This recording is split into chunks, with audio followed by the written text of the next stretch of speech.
విద్యా ఉద్యోగ అవకాశాలు అంతరిక్షాన్ని అధిరోహించినప్పటికీ కూడా ఆడపిల్ల పుట్టింది అనగానే ఏమంటారు? అయ్యో ఆడపిల్ల పుట్టిందా, అయ్యో అనే మాట ఎందుకు అనాల్సి వస్తాను. అదే అబ్బాయి పుట్టింది, అబ్బా కొడుకు పుట్టిందా అదృష్టవంతుడివి అని అంటారు. అదే ఆడపిల్ల పుట్టింది అనగానే అబ్బా ఆడపిల్ల పుట్టిందా, రెండోసారి పుట్టితే అయ్యో మళ్ళీ ఆడపిల్లేనా. ఇలాంటి మాటలు ఎంతమంది వింటున్నారు? మీరు ఎంతమంది విన్నారు? అందరం వింటూనే కంటున్నాము, పెరుగుతున్నాము. మేమందరం విన్న వాళ్ళమే. నాకు ఇద్దరు ఆడపిల్లలే. నాకు ఆడపిల్లలు పుట్టినప్పుడు కూడా నేనే మాట ఫేస్ చేశాను, అయ్యో మళ్ళీ ఆడపిల్లేనా అనే మాట నేను కూడా విన్నాను. కాబట్టి అప్పుడే నిర్ణయించుకున్నా నేను, ఎందుకు ఇంత అంటే ఆడపిల్ల అంటే ఎందుకు ఇంత చులకన భావం. ఒకప్పుడు అంటే అన్ఎడ్యుకేటెడ్ పీపుల్ ఉండేవాళ్ళు, ఆడపిల్ల అంటే ఒక చిన్న చూపు ఉండేది. ఎందుకు అని అంటే వారసత్వాన్ని నిలబెట్టేది కొడుకు మాత్రమే, కూతురు కాదు.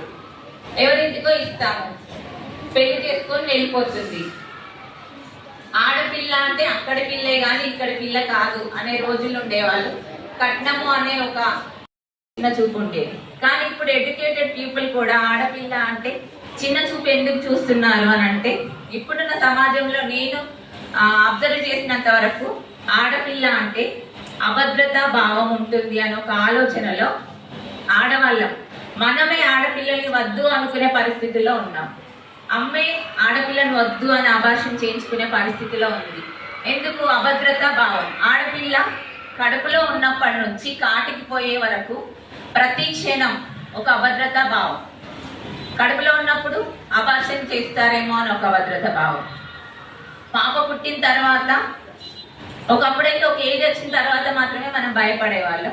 కానీ ఇప్పుడు అమ్మ పక్కన పడుకునే పసిపాపకి రక్షణ లేదు, స్కూల్కి వెళ్ళే పసిపాపకి రక్షణ లేదు. స్కూల్లో కూడా చిన్న చిన్న పిల్లల మీద కూడా ఈ మధ్య ఇన్సిడెంట్స్ చూస్తున్నాం మనం.